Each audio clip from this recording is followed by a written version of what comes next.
Hi friends, ನಮಸ್ಕಾರ. Welcome back to our channel.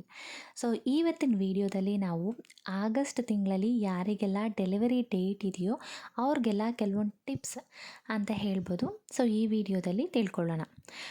ಈಗ ನಿಮಗೇನು 9 ತಿಂಗಳಾಗಿರುತ್ತೆ ಅಲ್ವಾ, ನಿಮಗೆ ನಾರ್ಮಲಾಗಿ ಯಾವ್ಯಾವ ರೀತಿ ಸಿಮ್ಟಮ್ಸ್ ಎಲ್ಲ ಇರುತ್ತೆ ಅಂತ ಹೇಳಿದ್ರೆ, ಮಗು ತಲೆ ಬಂದು ಹೆಡ್ ಡೌನ್ ಪೊಸಿಷನ್ಗೆ ಬಂದಿರುತ್ತೆ. ಅಂದರೆ ಮಗು ತಲೆ ಅನ್ನೋದು ಕೆಳಗಡೆ ಬಂದಿರುತ್ತೆ. ಸೊ ಹಾಗಾಗಿ ನಿಮಗೆ ಸ್ವಲ್ಪ ಹೊಟ್ಟೆ ಹಸಿವು ಜಾಸ್ತಿ ಆಗೋದು, ಕೆಳಗಡೆ ಹೊಟ್ಟೆಲಿ ಸ್ವಲ್ಪ ಆಗಾಗ ಬಿಗಿ ಹಿಡಿಯೋ ರೀತಿ ಆಗೋದು, ಮೂಮೆಂಟ್ಸ್ ಎಲ್ಲ ತುಂಬ ಚೆನ್ನಾಗಿ ಗೊತ್ತಾಗ್ತಿರುತ್ತೆ. ಒಮ್ಮೊಮ್ಮೆ ಪೇಯ್ನ್ ಸಹ ಬರುತ್ತೆ ಮಗು ಕಿಕ್ ಮಾಡಿದಾಗ. ಈ ರೀತಿ ಎಲ್ಲ ಆಗ್ತಿರುತ್ತೆ. ನೆಕ್ಸ್ಟ್ ಏನು ನೀವು ಚೆನ್ನಾಗಿ ಗಮನಿಸ್ಕೊಬೇಕು ಅಂತ ಹೇಳಿದ್ರೆ, ಮಗು ಮೂಮೆಂಟ್ಸ್ ಅನ್ನೋದು ಚೆನ್ನಾಗಿ ನಿಮಗೆ ಆಗ್ತಿದೆಯಾ ಅಂತ ಹೇಳಿ ನೋಡ್ಕೊಬೇಕಾಗತ್ತೆ.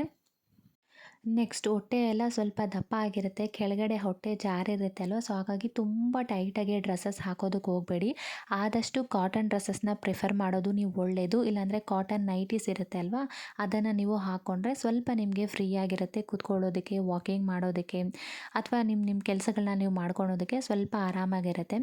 ಮತ್ತು ಈ ಟೈಮಲ್ಲಿ ಮುಖ್ಯವಾಗಿ ಏನು ಮಾಡಬಾರ್ದು ಅಂತ ಹೇಳಿದ್ರೆ, ತುಂಬ ಸಡನ್ನಾಗಿ ಬಗ್ತಾರೆ ಕೆಲವರು, ಇಲ್ಲಾಂದರೆ ಕೂತ್ಕೊಂಡಿರ್ತಾರೆ ಸಡನ್ನಾಗಿ ಹಾಗೆ ಎದ್ಬಿಡ್ತಾರೆ. ಈ ರೀತಿ ತುಂಬ ಸಡನ್ನಾಗಿ ಹಾಗೆ ಬೆಚ್ಚಿ ಬೀಳೋದು ರೀತಿ ಕೆಲಸಗಳನ್ನ ಮಾಡೋದಕ್ಕೆ ಹೋಗಬಾರ್ದು. ಆಗ ಹೊಟ್ಟೆಯಲ್ಲಿರೋ ಮಗುಗೆ ತುಂಬ ಶೇಕ್ ಆದಂಗೆ ಆಗಿ ಭಯ ಬೀಳೋ ಚಾನ್ಸಸ್ ಇರುತ್ತೆ. ಮತ್ತು ತುಂಬ ಸ್ಟ್ರೆಸ್ ಮಾಡ್ಕೊಳ್ಳೋದಕ್ಕೆ ಹೋಗಬೇಡಿ. ಯಾವ ಮಗು ಆಗುತ್ತೋ, ನಾರ್ಮಲ್ ಡೆಲಿವರಿ ಆಗುತ್ತೋ, ಸಿ ಸೆಕ್ಷನ್ ಆಗುತ್ತೋ, ಈ ರೀತಿ ಈ ಟೈಮಲ್ಲಿ ತುಂಬ ಯೋಚನೆ ಮಾಡಿಕೊಂಡು ನೀವು ಸ್ಟ್ರೆಸ್ ಮಾಡೋದ್ರಿಂದ ನಿಮಗೆ ಪ್ಲಾಸೆಂಟಾದಲ್ಲಿ ಏನಾದರೂ ಪ್ರಾಬ್ಲಮ್ಸು ಅಥವಾ ಮಗುಗೇನಾದರೂ ಸುಮ್ಮನೆ ತೊಂದರೆ ಆಗೋ ಚಾನ್ಸಸ್ ಇರುತ್ತೆ. ಸೊ ಆರಾಮಾಗಿ ಬಿಟ್ಬಿಡಿ. ನೀವು ಫಸ್ಟಿಂದ ಹೆಲ್ತಿಯಾಗಿದ್ದೀರಾ, ನೀವು ಆರಾಮಾಗಿ ವಾಕಿಂಗ್ ಎಲ್ಲ ಮಾಡ್ಕೊಂಡು ಬರ್ತಾ ಇದ್ದೀರಾ ಅಂತ ಹೇಳಿದ್ರೆ ನಿಮಗೆ ಮೋಸ್ಟ್ಲಿ ನಾರ್ಮಲ್ ಡೆಲಿವರಿ ಆಗೋ ಚಾನ್ಸಸ್ ಇರುತ್ತೆ. ಸೊ ಆರಾಮಾಗಿ ಆದಷ್ಟು ನೆಮ್ಮದಿಯಾಗಿರೋದಕ್ಕೆ ಟ್ರೈ ಮಾಡಿ. ಮತ್ತು ಆಗಾಗ ಸ್ವಲ್ಪ ರಿಲ್ಯಾಕ್ಸ್ ಆಗೋದಕ್ಕೆ ಲೈಟಾಗಿ ವಾಕಿಂಗ್ ಮಾಡೋದು ಅಥವಾ ಮ್ಯೂಸಿಕ್ ಕೇಳೋದು, ಈ ರೀತಿ ಮಾಡ್ಕೊಳ್ತಾ ಬನ್ನಿ. ಮಗುನು ಚೆನ್ನಾಗಿ ಅದು ಎಂಜಾಯ್ ಮಾಡ್ತಾ ಇರುತ್ತೆ. ಮಗುನು ತುಂಬ ಹ್ಯಾಪಿಯಾಗಿರುತ್ತೆ ಈ ಟೈಮಲ್ಲಿ. ನಿಮಗೆ ನಾರ್ಮಲ್ ಡೆಲಿವರಿಗೆ ಬೇಕಾಗಿರೋ ಆಕ್ಸಿಟೋಸಿನ್ ಅನ್ನೋ ಹಾರ್ಮೋನ್ಸ್ ರಿಲೀಸ್ ಆಗೋದಕ್ಕೆ ಈ ರೀತಿ ನೀವು ಖುಷಿಯಾಗಿರೋದೂ ಹೆಲ್ಪ್ ಆಗ್ತಾ ಇರುತ್ತೆ.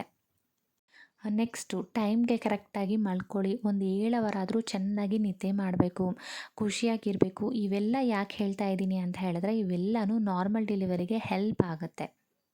ನೆಕ್ಸ್ಟ್ ಯಾರಿಗಾದ್ರೂ ಏನಾದರೂ ತೊಂದರೆ ಇದೆ ಅಂತ ಹೇಳಿರ್ತಾರಲ್ವಾ, ಇಲ್ಲ ಪ್ಲಾಸೆಂಟಲ್ಲಿ ಪ್ರಾಬ್ಲಮ್ ಇರುತ್ತೆ, ಇಲ್ಲ ಮಗುಗೆ ಈ ರೀತಿ ಇದೆ, ನಿಮಗೆ ಸಿ ಸೆಕ್ಷನ್ನೇ ಮಾಡಬೇಕು ಅಂತ ಹೇಳಿದ್ರೆ ಅದನ್ನೇ ತಿಳ್ಕೊಂಡು ತುಂಬ ಟೆನ್ಷನ್ ಮಾಡ್ಕೊಳ್ಳೋದಕ್ಕೆ ಹೋಗಬೇಡಿ. ಮತ್ತು ನೀವು ಟೆನ್ಷನ್ ಮಾಡ್ಕೊತಾ ಇದ್ದರೆ ಅದು ಒಂದು ಪ್ರಾಬ್ಲಮ್ ಮೇಲೆ ಇನ್ನೊಂದು ಪ್ರಾಬ್ಲಮ್ ಎಕ್ಸ್ಟ್ರಾ ಆಗೋ ಚಾನ್ಸಸ್ ಇರುತ್ತೆ. ಸೊ ಅದನ್ನೆಲ್ಲ ಮರೆತು ಸ್ವಲ್ಪ ಆರಾಮಾಗಿ ರಿಲ್ಯಾಕ್ಸ್ ಆಗಿರೋದಕ್ಕೆ ಟ್ರೈ ಮಾಡಿ. ಮತ್ತು ಡಾಕ್ಟರ್ ನಿಮಗೇನಾದರೂ ಈ ಟೈಮಲ್ಲಿ ಚೆಕಪ್ಸ್ ಅನ್ನೋದು ಹೇಳ್ತಿರ್ತಾರೆ, ವೀಕ್ಲಿ ಒನ್ಸ್ ಅಥವಾ ಏನಾದರೂ. ಆ ರೀತಿ ಹೇಳಿದಾಗ ಮಿಸ್ ಮಾಡದೆ ನೀವು ಅದನ್ನು ಮಾಡಿಸ್ಲೇಬೇಕಾಗತ್ತೆ. ಯಾಕಂದರೆ ಇವಾಗ ಶುಗರ್ ಟೆಸ್ಟ್ ಮಾಡಿಸ್ಬೇಕಾಗತ್ತೆ ಮತ್ತು ಸ್ಕ್ಯಾನಿಂಗ್ ಅನ್ನೋದು ನಿಮಗೆ ಕಂಪಲ್ಸರಿ ಇರುತ್ತೆ. ಸೊ ಅದನ್ನು ಮಿಸ್ ಮಾಡದೆ ನೀವು ಚೆಕಪ್ ಅನ್ನೋದು ಮಾಡ್ಕೊಬೇಕು. ಮತ್ತು ಡಾಕ್ಟರು ನಿಮ್ಮನ್ನು ವೀಕ್ಲಿ ಒನ್ಸ್ ಚೆಕಪ್ಗೆ ಕರೆದಿರ್ತಾರೆ, ಯಾವಾಗ ಡೆಲಿವರಿ ಡೇಟ್ ಇದೆಯೋ ಅದನ್ನು ನೋಡ್ಕೊಳ್ಳೋದಕ್ಕೆ. ಮತ್ತು ಈಗ ನಿಮಗೆ ಯಾವ ರೀತಿ ಸಿಮ್ಟಮ್ಸ್ ಎಲ್ಲ ಕಾಣಿಸ್ಕೊಳ್ತಾ ಇದ್ದಾಗ ನೀವು ಹಾಸ್ಪಿಟಲ್ಗೆ ಹೋಗಬೇಕು ಅಂದರೆ, ಏನಾದರೂ ಸಡನ್ನಾಗಿ ವಾಟರ್ ಬ್ರೇಕ್ ಆಗಿದೆ ಅನ್ನಿಸ್ದಾಗ ನಿಮಗೆ, ಮತ್ತು ಮ್ಯೂಕಸ್ ಪ್ಲಗ್ ಹೊರಗಡೆ ಬಂದಾಗ ಅದು ಯಾವ ರೀತಿ ಇರುತ್ತೆ ಅಂತ ಹೇಳಿದ್ರೆ ಯೆಲ್ಲೋ ಕಲರಲ್ಲಿರುತ್ತೆ, ಇಲ್ಲಾಂದರೆ ಬ್ರೌನ್ ಕಲರಲ್ಲಿರುತ್ತೆ. ಈ ರೀತಿ ಡಿಸ್ಚಾರ್ಜ್ ಆದಾಗ, ಇಲ್ಲಾಂದರೆ ಬ್ಲಡ್ ಏನಾದರೂ ನಿಮಗೆ ಕಾಣಿಸ್ಕೊಂಡಾಗ ನೀವು ಇಮಿಡಿಯೇಟಾಗಿ ಹಾಸ್ಪಿಟಲ್ಗೆ ಹೋಗಬೇಕಾಗತ್ತೆ. ಮತ್ತು ಈ ಟೈಮಲ್ಲಿ ತುಂಬ ಖಾರ ಇರೋವಂಥ ಆಹಾರನ, ಜಂಕ್ ಫುಡ್ಸ್ನ ಸ್ವಲ್ಪ ಅವಾಯ್ಡ್ ಮಾಡ್ಕೊಳ್ಳಿ. ಮತ್ತು ನಾನು ಯಾವಾಗಲೂ ಹೇಳ್ತೀನಿ, ಟ್ಯಾಬ್ಲೆಟ್ನ ಮಾತ್ರ ಮಿಸ್ ಮಾಡೋದಕ್ಕೆ ನೀವು ಹೋಗಲೇಬೇಡಿ. ನೀರು ಚೆನ್ನಾಗಿ ಕುಡೀರಿ, ಆಗಾಗ ಸ್ವಲ್ಪ ಎಕ್ಸಸೈಸು ಎಲ್ಲನೂ ಡೈಲಿ ಮಾಡ್ಕೊಳ್ತಾ ಬರ್ತಾಯಿರಿ. ಇವೆಲ್ಲನೂ ನಿಮಗೆ ನಾರ್ಮಲ್ ಡೆಲಿವರಿ ಆಗೋದಕ್ಕೆ ತುಂಬ ಅಂದರೆ ತುಂಬಾ ಹೆಲ್ಪ್ ಆಗ್ತಾ ಇರುತ್ತೆ.